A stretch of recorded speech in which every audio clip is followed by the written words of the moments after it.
Good morning, everyone. I'd like to call the Bruce County Executive Committee for December the 7th, 2017 to order. We welcome those folks that are watching us through live stream or joining us through live stream this morning. First item on the agenda is we need to remind everyone to please disclose any pecuniary interest that you may have on today's agenda. And items 2 on the agenda then is action items, and 2A is Accessibility Advisory Committee appointments. Through you, Mr. Warden, I am very pleased to present this report and recommend the appointment of Joshua Easton and Murray Wynn Dakin to be appointed to the Bruce County Accessibility Advisory Committee effective December 1st, 2017.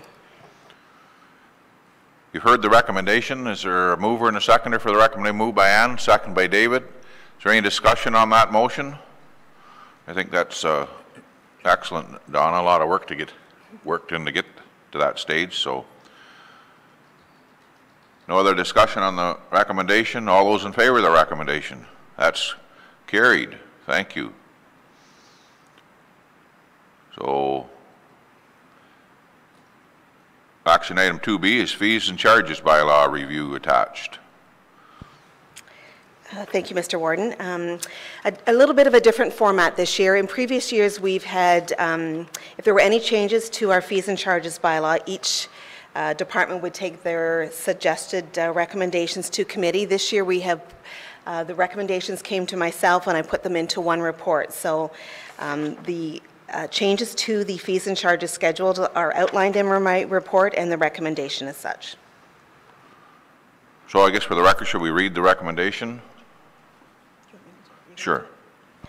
That the changes to the fees and charges bylaw as outlined in the clerk's report of December 7, 2017 be approved, and that a bylaw be introduced to establish fees and charges for the Corporation of the County of Bruce, and that bylaw number 2017-037 be repealed, and that the fees and charges bylaw be reviewed on an annual basis.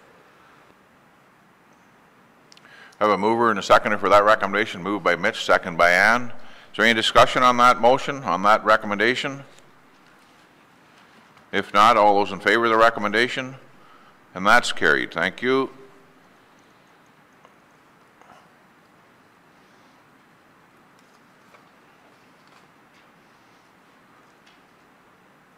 And item C is revised procedural bylaw. Thank you, Mr. Warden. In March of this year, I presented a report to the Executive Committee outlining changes to the procedure bylaw and mentioned that a further review of the procedure bylaw would be required when some of the Bill 68 items came into effect.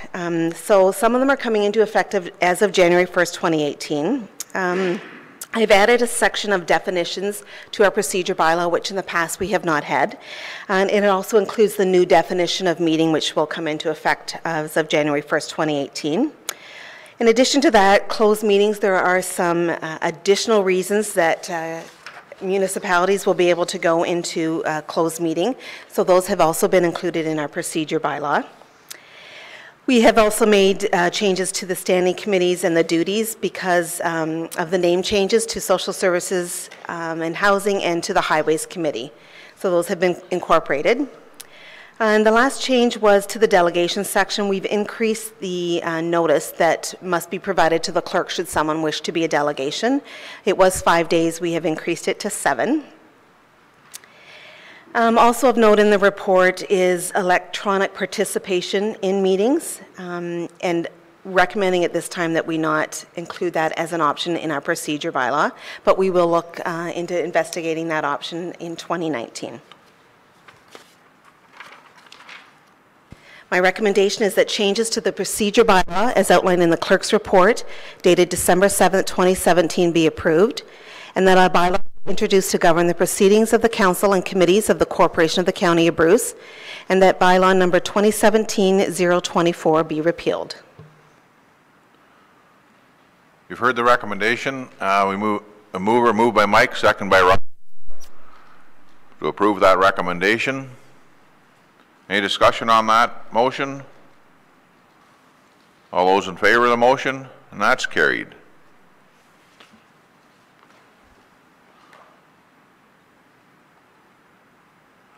What's the next item on the agenda? We'll be trying to find it here. RFP for electronic meeting management. Next item is an RFP for electronic meeting management. And Donna. Thank you, Mr. Warden. My report, I think, is pretty much self-explanatory. We went out for an RFP for the electronic meeting management software, and it closed on October 31st, 2017. The submissions were evaluated by a team of 4 people, and presenting my recommendation that the County of Bruce enter into a 3-year contract with eScribe Software Limited for the provision of electronic meeting management software, and that the clerk be authorized to sign the contract. You've heard the recommendation. Is there a mover or seconder for that recommendation? Moved by Ann. Seconded by Robert. Any discussion on the motion? Mike? Is that going to change the format that we're going to be looking at these on our, so it will? I've just got Yeah, we just got on, so you're going to need a training session from us old guys.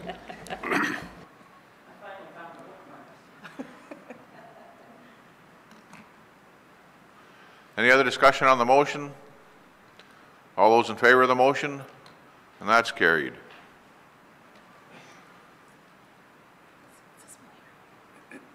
And action item 2E is a letter of support for Huron Kinloss.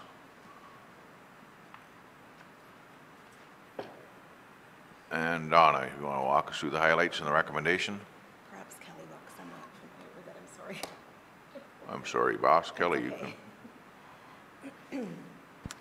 sorry, through you, Mr. Warden, I was prepared to talk to the Ombudsman's report, so I just need to go back to this. We received a letter of request from the municipality of Huron-Kinloss to ask the County Council on their interest in submitting a letter of support for the Municipal Energy Plan Fund and their submission. The draft letter has been attached to the agenda for consideration of committee, and if it passes, then Mr. Warden will have you submit the letter under your letterhead.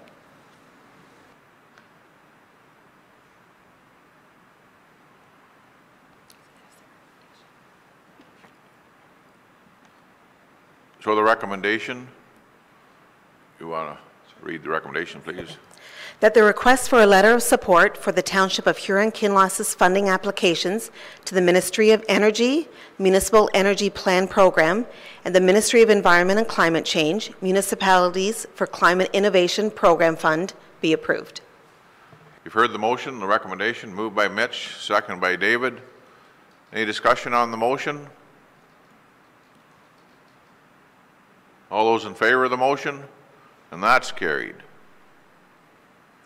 And item 3A is an information item, a review from the Ombudsman Office, and Kelly Coulter. Through you, Mr. Warden, I would like to just make a couple of comments in relation to this. Just taking committee and council back to last October of 2016, a staff report had come forward to utilize the services of Tourist Town in a pilot setting to determine whether or not we had the capability, the technical capability, to complete an integrated platform for operators for the tourist program. That precipitated some outreach from citizens, although we responded to all of the concerns that ultimately resulted in a formal complaint being filed with the Ontario Ombudsman's Office. Throughout 2017, we worked through the Ombudsman's Office and their review, and it's important to highlight that this was not an investigation, it was a review, which means that they completed a series of interviews, they reviewed a lot of our documentation, and then reviewed the administrative process in relation to that documentation.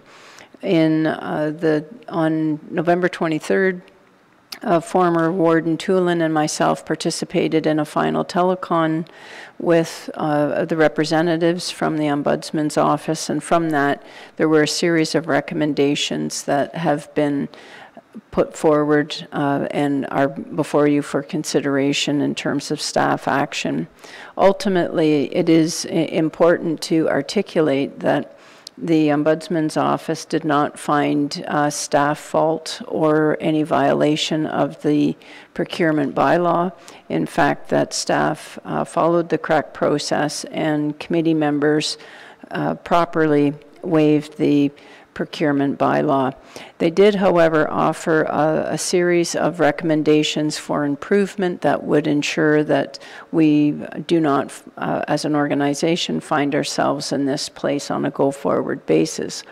So ultimately, there will be a series of trainings occur in relation to the procedural bylaw, and particularly given we have a new procedural bylaw, that training needs to include an ability to assess retention of content, not just to share the content and the knowledge, but to have staff demonstrate that they have understood and can actually apply what they have learned.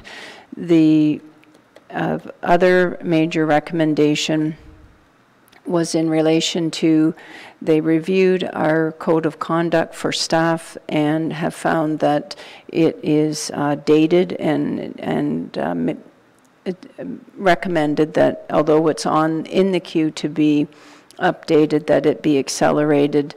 So you will, staff will be returning that to you in the first quarter of 2018. The other areas that are worth highlighting is that they found that our method of highlighting the criteria surrounding the Best of program for economic development could have been a bit more overtly stated, and it was that particular piece of information was difficult to process because that same program, of course, the county won a Canadian award for it, but we take that feedback seriously, and it's always important to improve how we operate. The fee for Tourist Town that they had actually nothing to do with the pilot that we had engaged with, but they did identify that we, as the organization, could have done a different approach in communicating about that once we determined that Tourist Town had done the outreach. Most importantly for me in my capacity was that they did not find that any staff had violated the code of conduct, and equally important that all staff had responded to the citizen complaints in a timely way and in a holistic way, so that all questions were answered and were answered thoroughly. And with that, Mr. Warden, if you wish, I can pass it to past Warden Tulin if he has anything else to add. No, I guess we didn't know what to expect through this process, but actually, and I mentioned this to the Ombudsman's Office, I welcomed it because I know our staff and I know council did the proper procedures, and maybe part of the issue was communication, like Kelly alluded to. So through some staff training, I think we have to highlight the importance of communication, and I guess that's something that we all have to do better jobs of. We kept being told that no matter where we are, whether it's in the public or whatever, so we'll keep working on that. But at the end of the day, I welcomed this review, and it showed a couple shortcomings we have at the county, and that's okay. So we will get that improved, and hopefully this doesn't happen again. So.